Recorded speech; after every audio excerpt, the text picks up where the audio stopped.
Hello students, इस video lecture series में हम डिस्कस कर रहे हैं PYQs of various competitive exams.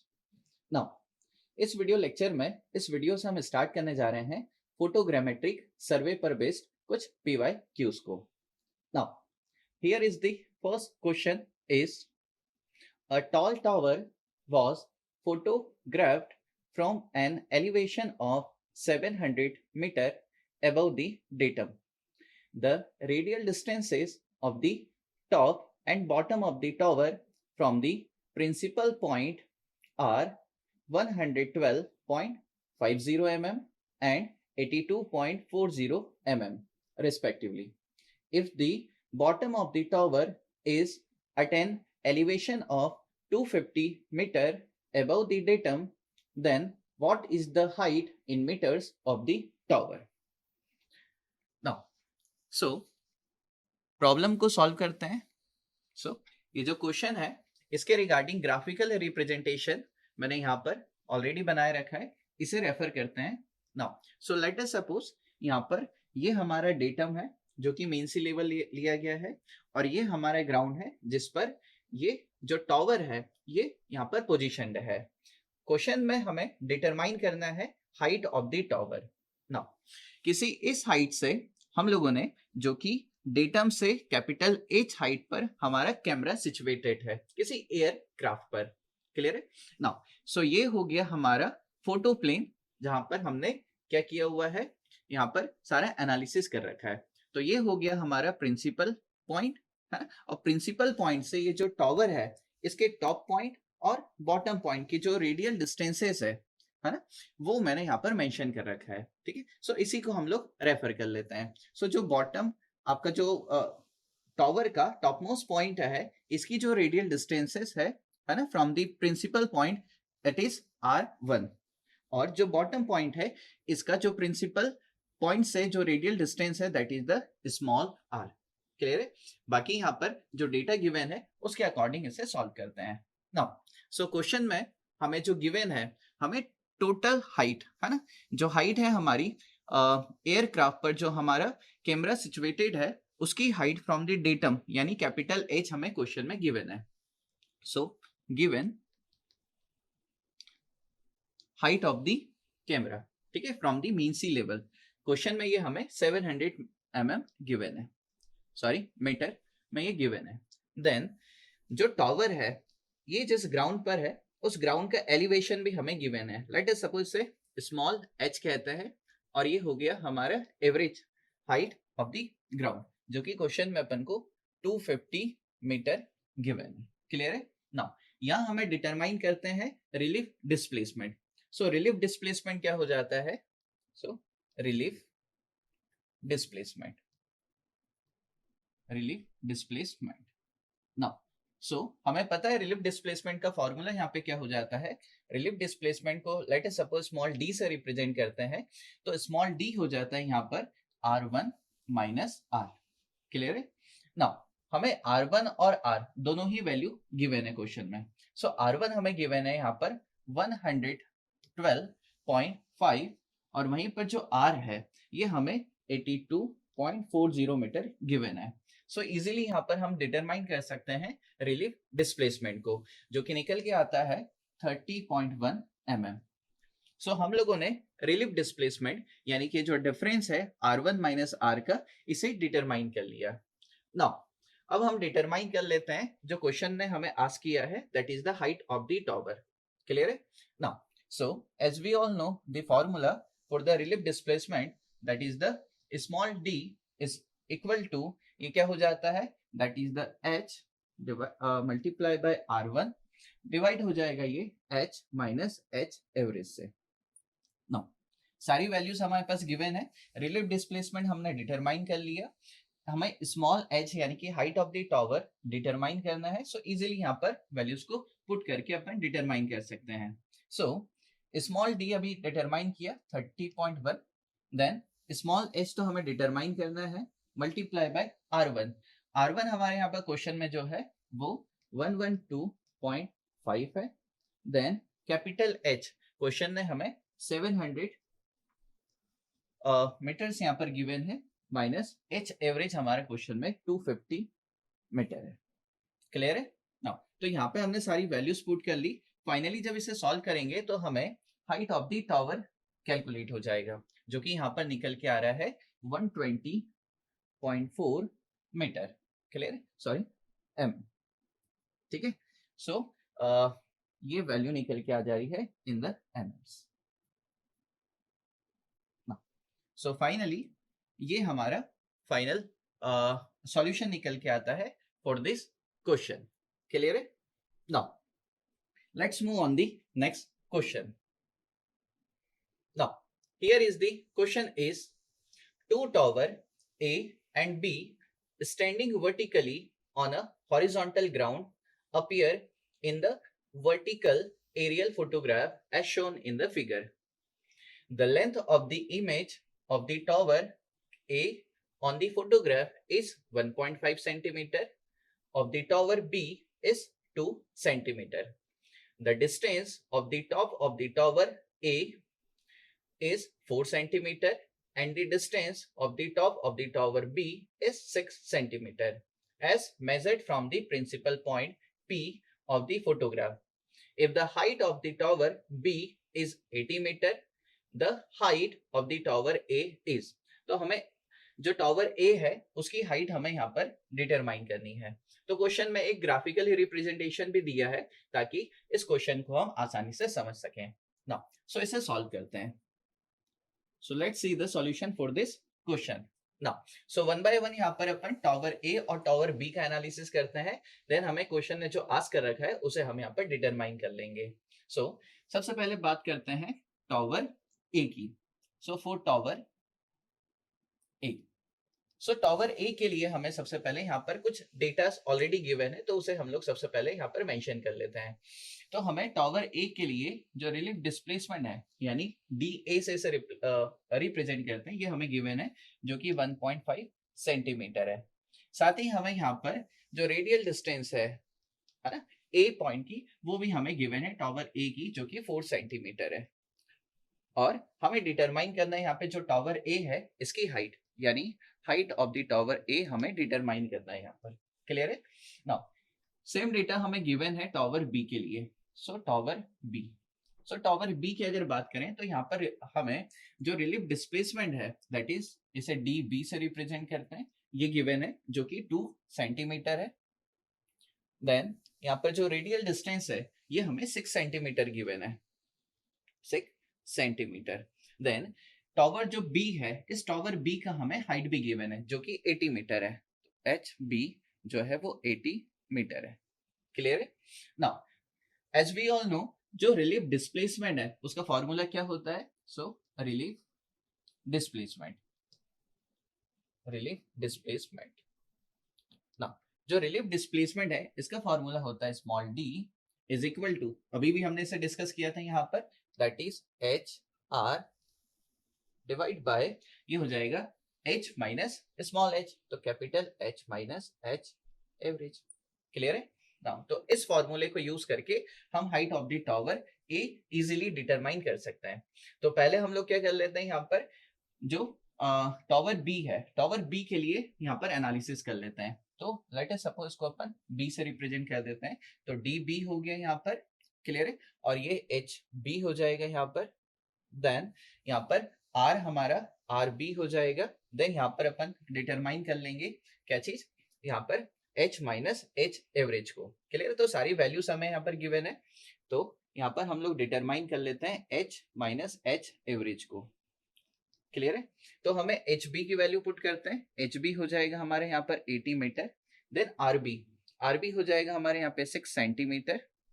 Then DB हो जाएगा हमारा 2 सेंटीमीटर। ठीक है, सेंटीमीटर कट हो जाएगा, जो वैल्यू हो जाएगी हमारी मीटर्स में निकल के आ जाएगी। जब हम H minus H average determine करेंगे फॉर द टावर B, ये वैल्यू निकल के आता है 240 मीटर, 240 मीटर। क्लियर है? नाउ अब एज सिमिलर इक्वेशन अपन यूज कर लेते हैं for the tower A। So tower A के लिए क्या हो जाएगा, relief displacement that is HA RA divide by H minus H average. Now h minus h average की वैल्यू हम लोग टॉवर B के करस्पॉन्डिंग डिटरमाइन कर चुके हैं जो कि 240 है और हमें एच ए डिटरमाइन करना है। तो सारी वैल्यूज से हमारे पास वैल्यूज को पुट करते हैं। डी ए हमें गिवन है 1.5 सेंटीमीटर। एच ए हमें यहाँ पर डिटरमाइन करना है तो इसे ऐसे ही रखते हैं। आर ए हमें क्वेश्चन में गिवन है that is the 4 centimetre divide by h minus H average हम डिटरमाइन कर लिए जो कि 240 है। जब यहाँ से हम एच ए निकालेंगे यानी कि height of the tower A, ये कैलकुलेट होकर के निकल के आता है that is the 90 meter. 90 meter. So जो टावर ए है, इस टावर ए का जो हाइट होगा ये हमारा 90 मीटर होगा। सो कुछ इस तरीके से इस क्वेश्चन को हम लोग अटेम्प्ट कर सकते हैं। जो प्रीवियस अभी क्वेश्चन हम लोग डिस्कस किए थे, इसमें एक बात दीजिए, यहाँ पे यूनिट का ध्यान देते हैं थोड़ा।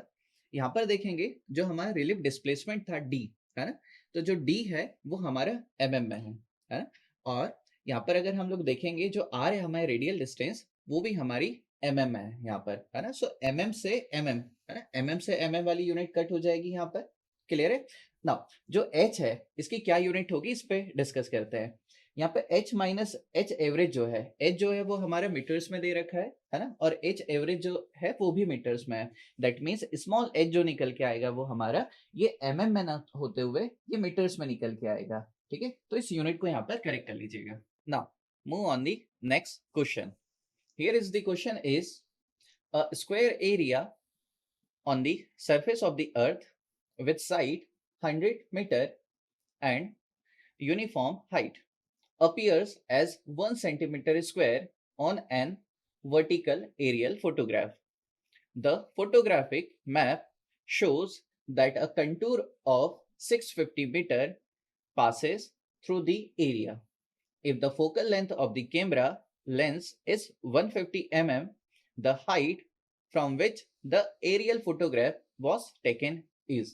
Now, again numerical based यहाँ पर हमारा प्रॉब्लम है, इसे सॉल्व करते हैं। सो क्वेश्चन में हमें 4 ऑप्शन गिवन है, तो इसे सॉल्व करते हैं और देखते हैं कौन सा ऑप्शन यहाँ पर मैच करता है। सो क्वेश्चन में अपन को यहाँ पे दे रखा है कि जो हमारा ग्राउंड है, ग्राउंड हमारा एक तो फ्लैट है और उस पर एक एरिया है जो कि स्क्वायर एरिया है, और स्क्वायर एरिया जो है उसका साइज 100 मीटर बाय 100 मीटर का है।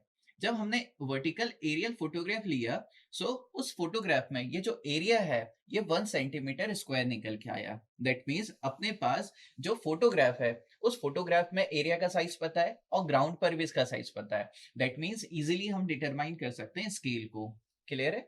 एक बार स्केल हम लोगों ने डिटरमाइन कर लिया, हमें स्केल ऑफ फोटोग्राफ का फॉर्मूला पता है, और इसी फॉर्मूले को यूज करके हम जो फाइनली हमें यहाँ पर अचीव करना है that is the height of the, कहां से हमने फोटोग्राफ लिया है उसे डिटरमाइन कर सकते हैं सिंपली। क्लियर है। नाउ सो जो हमारे ग्राउंड एरिया है, लेट अस सपोज को कैपिटल ए से रिप्रेजेंट करते हैं जो कि 100 मीटर बाय 100 मीटर का है। That means 100 by 100 metre square. Clear है। नाउ जो एरिया ऑफ फोटो है हमारा, इसे अपन स्मॉल ए से रिप्रेजेंट करते हैं जो कि 1 सेंटीमीटर स्क्वायर है, तो ये 1 सेंटीमीटर स्क्वायर है।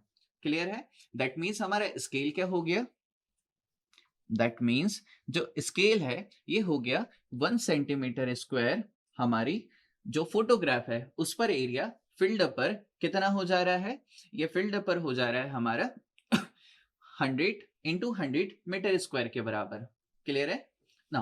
तो ये हो जा रहा है 100 इंटू 100 मीटर स्क्वायर के बराबर, है ना। इसे हम ऐसे लिख सकते हैं, दैट मीन्स हमारे जो फोटोग्राफ है उस पर कोई 1 सेंटीमीटर की लाइन, है ना, हमारे ग्राउंड पर 100 मीटर की लाइन के बराबर है। ये भी कंक्लूड किया जा सकता है। तो स्केल हमारा निकल के आया 1 centimetre is equal to 100 metre. Clear है। क्वेश्चन ने हमें फोकल लेंथ गिवन है जो कि 150 mm है, तो कैमरा की फोकल लेंथ जो है यहाँ पर 150 mm है, और जो एलिवेशन हमें गिवन है इन द फॉर्म ऑफ यहाँ पे कंटूर दे दिया। कंटूर हमें क्या बताता है, ग्राउंड का एलिवेशन बताता है। तो इसमें हमें क्लियरली दे दिया है कि जो कंटूर पास हो रहा है हमारे ग्राउंड से, है ना, जो डिटेल्स हमें फोटोग्राफ की दे रखी है वो कितना है, 650 मीटर है। दैट मीन्स हमारा जो एरिया है वो कितने एलिवेशन पर है, वो 650 मीटर के एलिवेशन पर है, 650 के एलिवेशन पर यहाँ पर है। क्लियर है। तो सिंपली यहाँ पर यूज करते हैं स्केल वाला कॉन्सेप्ट, तो स्केल हो जाता है, स्केल स्केल का क्या फॉर्मूला हो जाता है फॉर द वर्टिकल फोटोग्राफ, ये हो जाता है स्मॉल एफ यानी focal length divide by h minus small h. Clear है? इसको एवरेज हाइट कह देते हैं। Clear? Average height of the ground. Now scale हमारे पास पता है कितना है, 1 centimetre is equal to 100 metre. कैसे लिख सकते हैं इसे? ये हो जाएगा 1 centimetre by 100 metre. Now mathematical calculations में हमें ध्यान रखना होता है यूनिट्स का। आप देखेंगे न्यूमरेटर में ये 1 सेंटीमीटर है, डिनोमिनेटर में ये क्या हो गया, ये 100 मीटर हो गया। तो मीटर को भी कन्वर्ट कर लेते हैं हम सेंटीमीटर्स में, तो 1 मीटर में होता है 100 सेंटीमीटर। तो अपने 2 जीरो और यहाँ पे ऐड कर लिए। क्लियर है? स्मॉल एफ हमें क्वेश्चन में गिवन है जो कि 150 है यहाँ पर। क्लियर है? और स्मॉल एच हमें यहाँ पर गिवन है, so minus so small h हमारे यहाँ पे 650 मीटर है। क्लियर है? नाउ यहाँ पर जो स्मॉल एफ हमने रखा है ये mm में है, इसे कन्वर्ट कर लेते हैं मीटर में, तो सारी ही यहाँ पर जो यूनिट्स है वो मीटर्स में हो जाएगी। और फाइनली यहाँ पर हम डिटरमाइन कर सकते हैं, है ना, कैपिटल एच, जो कि हो जाएगा हमारे डेटम से लेकर के हमारा जो कैमरा है, जो लेंस है, उसका हाइट, है ना, जिस पॉइंट से हम लोग, जिस हाइट से हम कैमरे के थ्रू क्या कर रहे हैं, फोटोग्राफ को ले रहे हैं, ये निकल के आती है value 2150 metre. So final answer हमारा निकल के आता है फॉर दिस क्वेश्चन 2150 मीटर। अगर देखें तो यह हमारे ऑप्शन सी के साथ मैच होता है। So correct answer for this question is option C. Now let's move on the next question. Now here is the question is an aerial photograph of a terrain having an average elevation of 1400 meter is taken at a scale of 1:7500. The focal length of the camera is 15 centimeter. The altitude of the flight above the mean sea level in meters. Now यहाँ पर जो question है ये numerical entry type question है, तो यहाँ पर options नहीं गिवन है, हमें यहाँ पर सॉल्यूशन करना है, देन आंसर को यहाँ पर पुट करना है। चलिए तो इस प्रॉब्लम को सॉल्व करते हैं। नाउ सो यहाँ पर अपन को जो क्वेश्चन में गिवन है, जो हमारे ग्राउंड है उसका एल्टीट्यूड हमें गिवन है यहाँ पर, that is the small H, जो कि यहाँ पर 1400 मीटर है।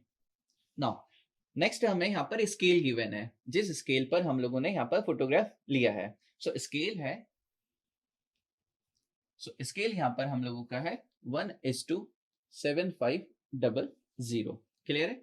नाउ फोकल लेंथ हमें कैमरा की यहाँ पर गिवन है जो कि 15 सेंटीमीटर है, दैट इज 15 सेंटीमीटर। क्लियर है? तो हमें यहाँ पर सारे ही पैरामीटर गिवन है। स्केल का फॉर्मूला हमें पता है, तो स्केल का फॉर्मूला हो जाता है that is the small F divide by capital H minus small H. तो स्मॉल एफ हमारा फोकल लेंथ हो जाता है, कैपिटल एच वो हाइट हो जाती है जहां से हमने फोटोग्राफ लिया है ना, with respect to the mean sea level यानी डेटम, और स्मॉल एच हमारे ग्राउंड का एल्टीट्यूड या एलिवेशन हो जाता है। क्लियर है? ना सो यहाँ पर डिटरमाइन करते हैं कैपिटल एच को, है ना। तो स्केल है हम लोगों का यहाँ पर 1/7500। स्मॉल एफ हमारे यहाँ पर 15 सेंटीमीटर है। क्लियर? सेंटीमीटर को कन्वर्ट कर लेते हैं मीटर में, तो 10⁻⁻2 से मल्टीप्लाई किया, then h as it is small f 1400 metre. Clear है? जब वैल्यूज को पुट करेंगे तो यहाँ पर फाइनली अपन को कैपिटल एच मिल जाएगा जो कि 2525 मीटर है। ठीक है? सो फाइनल आंसर हमारे क्वेश्चन का निकल के आता है दैट इज द 2525 मीटर, यानी कि यहाँ पर जो हमारा एल्टीट्यूड है ना, फ्लाइट का above the mean sea level in the metres, वो 2525 मीटर्स निकल के आता है। Now, let's move on the next question. Here is the question is, in a tilted aerial photograph, if the swing is 230 degree, then what is the rotation angle is equal to? So, यहाँ पर जो question है ना, ये हमारे tilted aerial photograph से लिया गया है।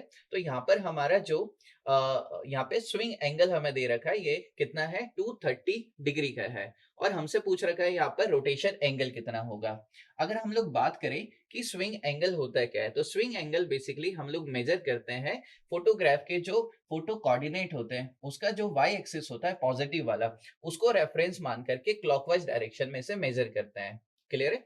नाउ अगर हम लोग देखें इसे, तो लेट अस सपोज अगर ये हमारा एक फोटोग्राफ का प्लेन है, अगर ये हमारा फोटोग्राफ का प्लेन है और इस फोटोग्राफ के अगर मैं यहाँ पर फोटो कोऑर्डिनेट्स बनाऊं, तो ये हो गया हमारा पॉजिटिव वाई एक्सिस और ये हो गया पॉजिटिव एक्स एक्सिस। क्लियर है? तो पॉजिटिव एक्स एक्सिस और पॉजिटिव वाई एक्सिस। अब क्वेश्चन ने हमें दे रखा है कि जो स्विंग एंगल है वो 230 है, तो स्विंग एंगल मेजर किया जाता है with respect to positive Y axis in the clockwise direction. So देखते हैं, तो ये जो एंगल है ये निकल के आ जाएगा यहाँ कहीं, तो ये 230 डिग्री हो गया। क्लियर है? यानी कि हमारा जो ये जो एक्सिस है, जो फोटोग्राफ है, वो यहाँ पर इतना एंगल से स्विंग कर गया है। अगर हम लोग देखें तो हमारा जो वाई एक्सिस है, अब ये कहाँ आ गया, ये यहाँ पर आ गया, दैट इज वाई एक्सिस, है ना। और जो एक्स एक्सिस है वो इसके परपेंडिकुलर यानी कि यहाँ कहीं शिफ्ट हो जाएगा। तो ये हो गया हमारा एक्स डैश। ठीक है, तो एक्स को अपन ने एक्स डैश यहाँ कह दिया। तो क्वेश्चन ने हमसे आज क्या किया है, रोटेशन एंगल के बारे में। रोटेशन एंगल क्या हो जाएगा, ये वाला एंगल, है ना, कि हमारा जो वाई एक्सिस है कितने एक्सिस कितने डिग्री से यहाँ पर रोटेट हो गया, तो इजीली निकाल सकते हैं। देखिए ये एंगल किसके बराबर हो जाएगा, इस एंगल के बराबर। ठीक है, तो लेट अस सपोज इस एंगल को अपन नाम देते हैं थीटा, है ना, तो ये थीटा इक्वल है ना। तो ये जो थीटा है ना, ये थीटा क्या हो जाएगा, देखिए ये जो पूरा एंगल है ना, ये जो पूरा एंगल है कितना है, 230 डिग्री का है। और ये जो स्ट्रेट लाइन है जो पॉजिटिव वाई एक्सिस और नेगेटिव वाई एक्सिस को ऐड कर ज्वाइन कर रही है, ये एंगल कितना हो जाएगा, 180 डिग्री का। दैट मींस थीटा हमारा क्या हो जाएगा, ये हो जाएगा 230 डिग्री माइनस का 180 डिग्री, है ना। तो फाइनली यहाँ पर हमें आंसर मिल जाएगा। सो हमें यहाँ पर निकालना है rotation angle, rotation angle, rotation angle. So rotation angle theta हमारा हो जाएगा यहाँ पे 230 डिग्री माइनस 180 डिग्री। ठीक है, और इसे सॉल्व करने पर फाइनली ये वैल्यू निकल के आता है 50 डिग्री। तो 50 degree is the final answer for this question. ठीक है, जो कि ऑप्शन सी में मैच होता है। तो option C is the correct answer for this question. So कुछ इस तरीके से हम रोटेशन एंगल पर बेस्ड या फिर स्केल पर बेस्ड क्वेश्चंस को अटेम्प्ट कर सकते हैं। Thank you.